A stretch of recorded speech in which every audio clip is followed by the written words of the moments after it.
Welcome back to the deep dive. And look, before we even get started, let's just take a moment. Yeah, let's. You, our listener, have successfully navigated the foundational concepts of the cloud.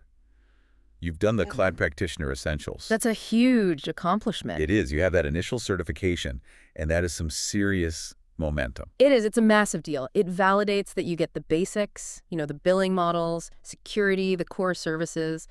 But, as we often say, foundational is just the starting line. Right, not the finish line. Not at all. Okay, so let's unpack this then. The foundational knowledge is secure. But the big question we always see is universal.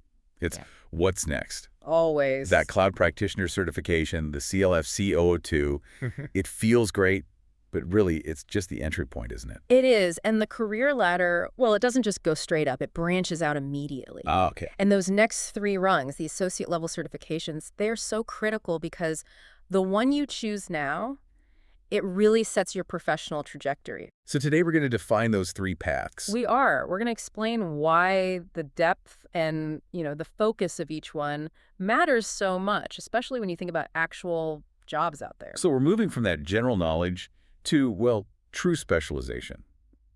The associate tier is where you stop thinking about the cloud in general terms and start aligning your skills with a specific role. The designer, the builder, or the operator. Exactly. And this is what we call the foundational triumvirate of AWS certifications.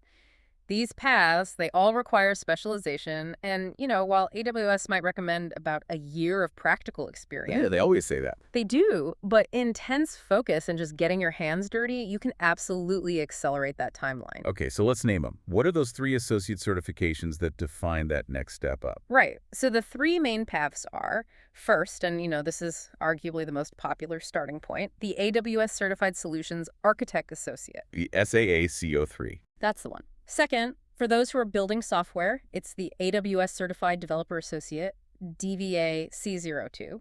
The builder? Yep. And third, for those who are focused on monitoring, automating, maintaining, that's the AWS Certified SysOps Administrator Associate, the SOA C02. So I could just synthesize that.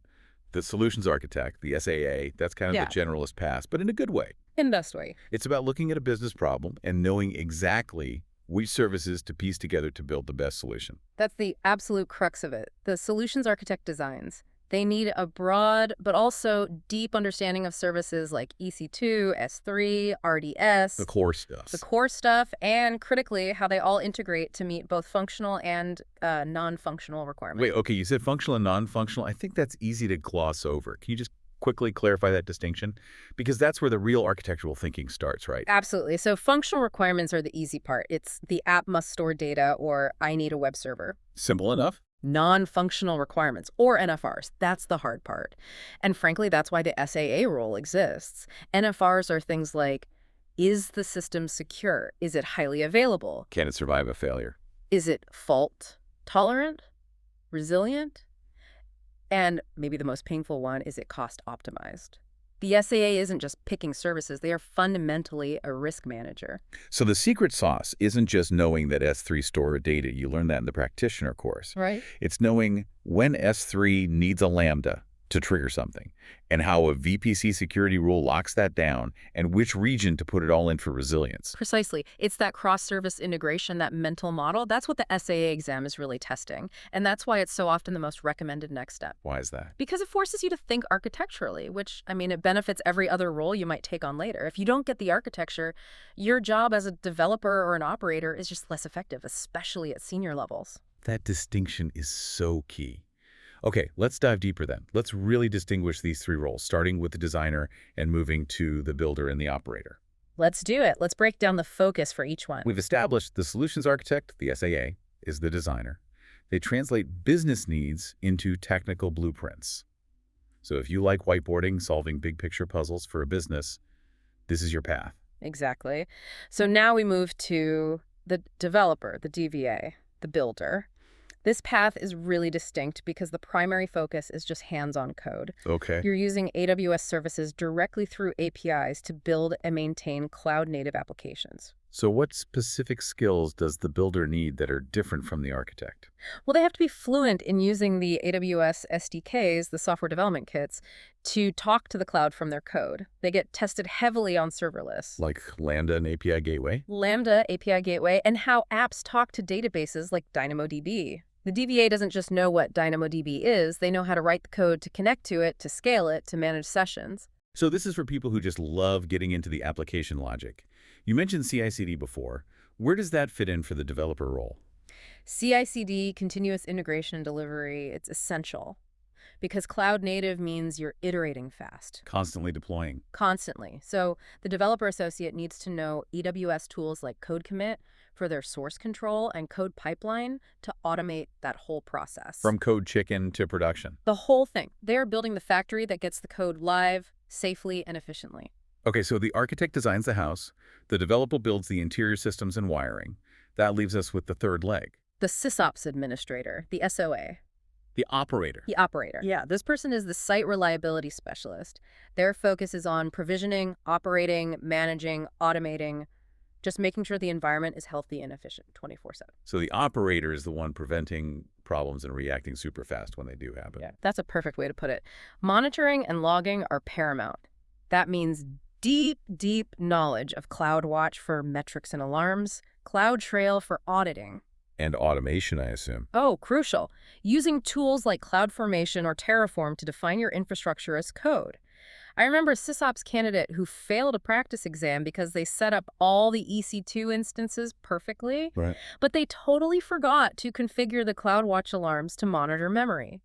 The operator's job isn't just starting the machine, it's making sure it stays healthy. That's a great example. So this role is really about keeping the lights on, managing networking, security ops, backups, recovery, Yeah. all that critical day-to-day stuff. Yes, and that path leads you right to roles like Cloud SysOps Admin, entry-level DevOps engineer, or an SRE, a site reliability engineer. Feels like a really clear division designer, builder, operator. But, I mean, in the real world, there's overlap, right? The operator has to write automation code. Right. The developer has to think about design. That's a fantastic question, and it really speaks to the whole DevOps movement.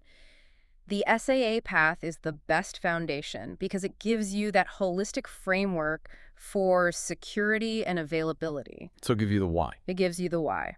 A SysOps person might write CloudFormation to deploy a resource, but without that architectural knowledge, they might deploy it in a single availability zone, creating a single point of failure.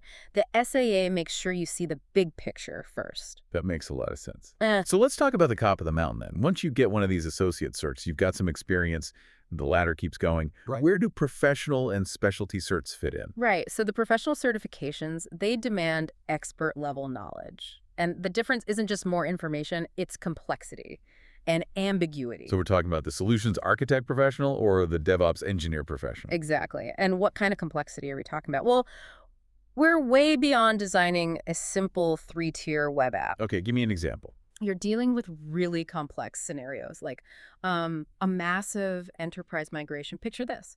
You have to migrate a 20-year-old on-prem Oracle database cluster Oh, wow. that runs the entire company's core business. And you have to integrate it into a hybrid AWS environment with, multiple accounts and design a multi-region failover With basically zero downtime allowed. with milliseconds of downtime allowed. That's the pro level. It tests your ability to make really tough trade-offs in these high-pressure, realistic scenarios. Yeah, that sounds like something that requires years of deep experience, not just studying. It absolutely does. And then sort of in parallel to that, you have the specialty certifications. Right. These let you pivot into these very specific high-demand niches. So what are some of those specialties that you might pursue? Well, you can become the undisputed expert in a really narrow, high-value domain. You've got the security specialty for, complex compliance and threat modeling. Super important. Then there's the advanced networking specialty for people dealing with direct connects and global connectivity. And then all the data specialties like machine learning or the newer data engineer cert, they prove you're not just competent, you're an authority. So to bring it all together then, foundational is what is the cloud? Yep. Associate is how do I do one specific job? Right. And professional and specialty are how do I do the most complex niche version of that job for a huge company? That is the perfect way to sum up the ladder. So now, maybe the most critical part for you right now, bridging that first gap. From practitioner to associate. Exactly.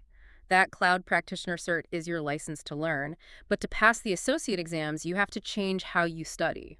So what are the 2 critical things you need to do? First, hands-on experience. This is not negotiable. You must use the AWS Free Tier. The exams test knowledge you get by doing, not just reading.